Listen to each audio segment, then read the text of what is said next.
Hello बच्चों, मैं प्रहलाद साहू आप सभी का स्वागत करता हूं आपका अपना यूट्यूब चैनल रामानुजन एकेडमी में। आज हम समझने वाले हैं वांडी ग्राफ जनित्र। ये अध्याय 2 का ही एक टॉपिक है और बहुत इंपॉर्टेंट और बढ़िया टॉपिक है।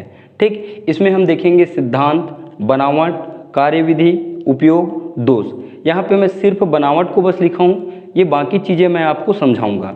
और इसका आपको PDF चाहिए तो दिए हुए नंबर पर आप मुझे व्हाट्सअप करिए, वांडी ग्राफ जनित्र का PDF मैं आपको सेंड कर दूंगा। तो समझते हैं हम लोग वांडी ग्राफ जनित्र क्या होती है। इसको समझने पर से पहले यदि चैनल पर आप नए हैं तो प्लीज़ चैनल को सब्सक्राइब जरूर करें, साथ ही साथ बेल आइकन को भी प्रेस करिए, जिससे हम ऐसे ही नए नए वीडियो अपलोड करें तो उसका नोटिफिकेशन सबसे पहले आपको मिल जाएगा। तो देखते हैं वांडी ग्राफ जनित्र होती क्या चीज़ है। तो चलिए समझते हैं इसको। वांडी ग्राफ जनित्र जो है वो किस सिद्धांत पर कार्य करता है। वांडी ग्राफ जनित्र जो है वो नुकीले भागों की क्रिया पर आधारित है। नुकीले भागों की क्रिया। ठीक, अब नुकीले भागों का अर्थ क्या है? किसी चालक का सिरा यदि नुकीला है तो उस सिद्धांत पर यह कार्य करता है। ठीक, नुकीले भागों की क्रिया पर आधारित है, नुकीले भागों के सिद्धांत पर कार्य करता है। नुकीले भागों का अर्थ समझिए, जैसे ये मान लीजिए क्या है, आपका एक नुकीला सिरा है। ठीक, ये आपका एक नुकीला सिरा है। अब सबसे पहले आपको ये जानना पड़ेगा नुकीले सिरे का जो पृष्ठ आवेश घनत्व होता है वो सर्वाधिक क्यों होता है। तो इनके लिए आप इस सूत्र का प्रयोग करिए। अध्याय 1 में हमने पढ़ा है सिग्मा को क्या कहते हैं? पृष्ठ आवेश घनत्व। इनका सूत्र होता है Q/A। क्या होता है? Q/A। क्षेत्रफल कम होगा तो इसका पृष्ठ आवेश घनत्व सर्वाधिक होगा। देखिए नीचे में A है और यहाँ पृष्ठ आवेश घनत्व, सिग्मा को हम पृष्ठ आवेश घनत्व कहते हैं ना। तो A का मतलब होता है क्षेत्रफल। यदि क्षेत्रफल जितना कम होगा, क्षेत्रफल का मान जितना कम होगा उसका पृष्ठ आवेश घनत्व सर्वाधिक होगा। जैसे ये देखिए गोला है तो इसका क्षेत्रफल बहुत बड़ा है, ये देखिए बहुत बड़ा क्षेत्रफल है। इनका भी क्षेत्रफल बड़ा है, इनका भी क्षेत्रफल बड़ा है, इनका भी क्षेत्रफल बड़ा है, लेकिन इस हिस्से का क्षेत्रफल बिल्कुल नुकीला है, बिल्कुल कम है। नुकीला है, इनका क्षेत्रफल बहुत ही कम है। क्षेत्रफल कम है इसलिए इसका पृष्ठ आवेश घनत्व क्या होगा? सर्वाधिक होगा। क्या होगा? सर्वाधिक। और पृष्ठ आवेश घनत्व सर्वाधिक होगा तो यहाँ पे आवेश का मान भी अधिक होगा। क्या होगा? आवेश का मान अधिक होगा।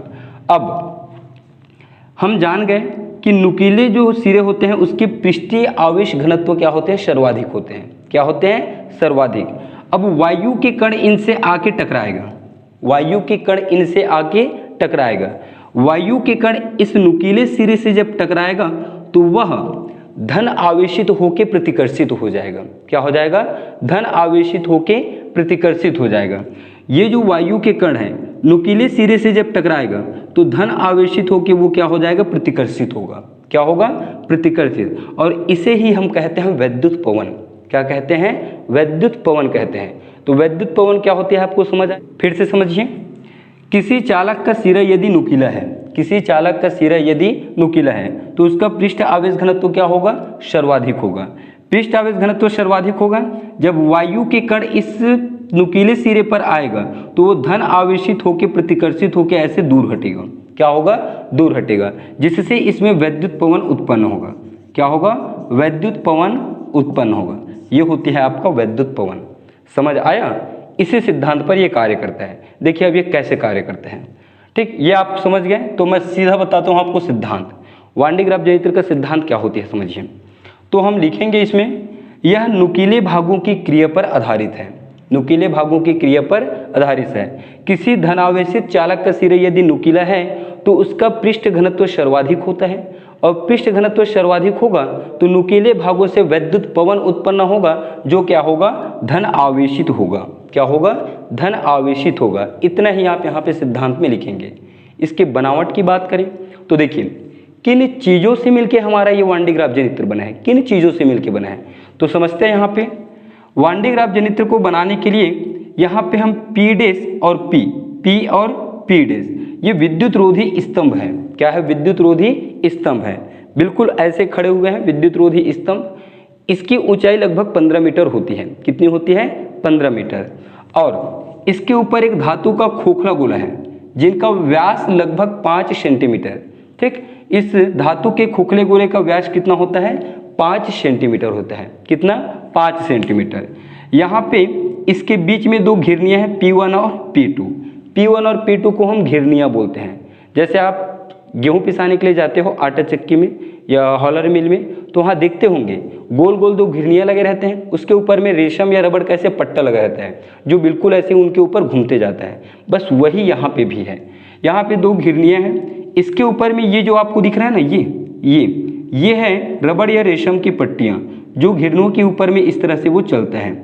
P2 घिरनी को हम एक मोटर की सहायता से जोड़ दिए हैं। जैसे ही मोटर को ऑन करते हैं तो ये पट्टा घूमने लगता है। क्या होता है? पट्टा घूमने लगता है। और यहाँ पे जो C1 है, ये इसको हम उत्सर्जक कंघी कहते हैं, क्योंकि यहाँ से धन आवेश जाएगा। कैसे जाएगा अभी मैं आपको कार्यविधि में समझाऊंगा। C2 को हम कहते हैं संग्राहक, ये कलेक्ट करता है, आवेशों को इकट्ठा करता है, इसलिए C2 को हम कहते हैं संग्राहक कंघी। HT ये उच्च तनाव का बैटरी है। क्या है? उच्च तनाव का बैटरी, जिसका धन सिरा C1 से जुड़ा हुआ है और ये पृथ्वी से संपर्क में है।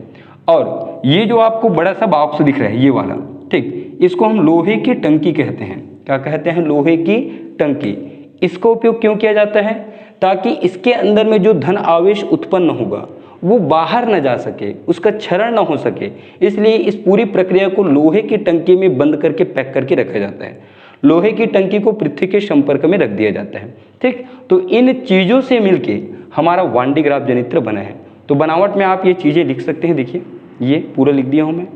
अब बनावट के बाद हम समझेंगे इसका कार्यविधि। क्या समझेंगे? कार्यविधि। कार्यविधि मोस्ट इंपॉर्टेंट है, इसको समझना आपको बहुत ज़्यादा जरूरी है। समझिए कैसे होता है। यहाँ पे संग्राहक कंघी C1 को उच्च तनाव की बैटरी के धन सिरे से हमने जोड़ के रखा है। ठीक, संग्राहक कंघी C1 को उच्च तनाव की बैटरी HT से धन सिरे से जोड़ के रखा है। अब कंघी का सिरा क्या है? नुकीला है। स्वाभाविक सी बात है, कंघी है, ये कंघी धातु की होते हैं ना, तो कंघी के जो सिरा है वो क्या है? नुकीला है। क्या है? नुकीला। और हम जानते हैं नुकीले सिरे का पृष्ठ घनत्व अत्यधिक होती है। पृष्ठ घनत्व अत्यधिक होती है। नुकीले सिरे का पृष्ठ घनत्व अत्यधिक होता है और ये यहाँ से धन आवेश इनके पास है। अब वायु के कण इसके पास आएगा, वायु के कण इनके पास आएगा ऐसे, तो वो धन आवेश बन के इनसे प्रतिकर्षित होगा और धन आवेश बन के प्रतिकर्षित होगा और उनसे दूर हटेगा, तो वहाँ पे क्या उत्पन्न होगा? वैद्युत पवन उत्पन्न होगा। क्या उत्पन्न होगा? वैद्युत पवन। अब ये जो हमारा बेल्ट है ये घिरने के ऊपर चलता है। क्या होता है? घिरने के ऊपर चलता है, क्योंकि मोटर से जुड़ा हुआ है। मोटर को हम जैसे ही ऑन करेंगे तो बेल्ट क्या होगा? ऊपर की ओर ऐसे जाएगा, ऊपर नीचे, ऊपर नीचे क्या होगा? वो जाएगा। तो जैसे ही बेल्ट शाम घूमेगा तो इस प्लस को लेके क्या करेगा? वो ऊपर बढ़ेगा। क्या करेगा? ऊपर बढ़ेगा। यहाँ फिर वायु के कण आएंगे, फिर वायु के कण आएंगे, फिर प्रतिकर्षित होके बेल्ट के ऊपर आएगा, फिर वायु का कण आएगा, प्रतिकर्षित होकर ऊपर जाएगा, फिर वायु के कण आएगा, प्रतिकर्षित होगा, ऊपर जाएगा। इस तरह से धन आवेश ऊपर जाते जाता है, ऊपर चलते जाता है, ऊपर चलते जाता है। इस तरह से समझ आया? वायु के कण कंघी C1 के पास आता है, नुकीले सिरे से प्रतिकर्षित होकर धन आवेशित बन जाते हैं और बेल्ट के ऊपर के हिस्से में ऐसे बेल्ट के साथ जाते जाते हैं ऊपर की ओर। अब जैसे ही ऊपर यहाँ C2 कंघी के पास जाएगा, C2 कंघी के पास जाएगा तो प्रेरण द्वारा C2 के इस देखिए इस तार के माध्यम से प्रेरण द्वारा गोले के बाहर के भाग में धन आवेश उत्पन्न होगा। क्या उत्पन्न होगा? धन आवेश उत्पन्न होगा। अब गोले के बाहर के भाग में धन आवेश उत्पन्न हो जाएगा, लेकिन C2 कंघी के जो नुकीले सिरे हैं, धन आवेश यहाँ चला गया, तो नुकीले सिरे पर क्या बचेगा? ऋण आवेश। क्या बचेगा? ऋण आवेश। अब हम फिर जानते हैं नुकीले सिरे का पृष्ठ घनत्व सर्वाधिक होता है। सर्वाधिक होने की वजह से यहाँ फिर से वैद्युत पवन उत्पन्न होगा और ये माइनस चार्ज जो यहाँ पे है पट्टे के बेल्ट के ऊपर जो धन है उनको क्या करेगा? वो समाप्त करेगा। क्या करेगा? समाप्त करेगा। ये जो माइनस है बेल्ट के सामने जो प्लस है इनको क्या करेगा? समाप्त करेगा। जैसे ही समाप्त होगा तो बेल्ट के ऊपर का हिस्सा अनावेशित होगा। अनावेशित मतलब उसमें कोई आवेश नहीं होगा।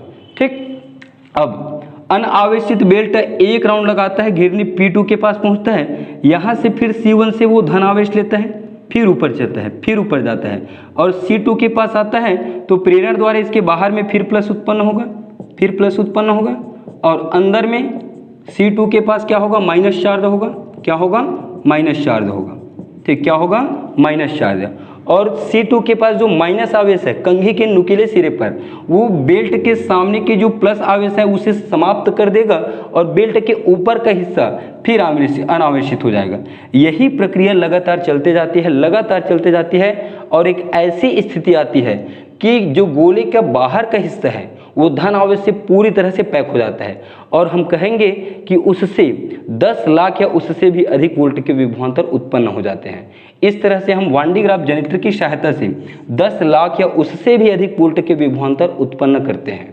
बस यही इसकी कार्यविधि है।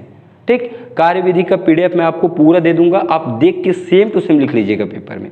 अब समझते हैं हम लोग उपयोग। देखिए इसका उपयोग कहाँ करते हैं।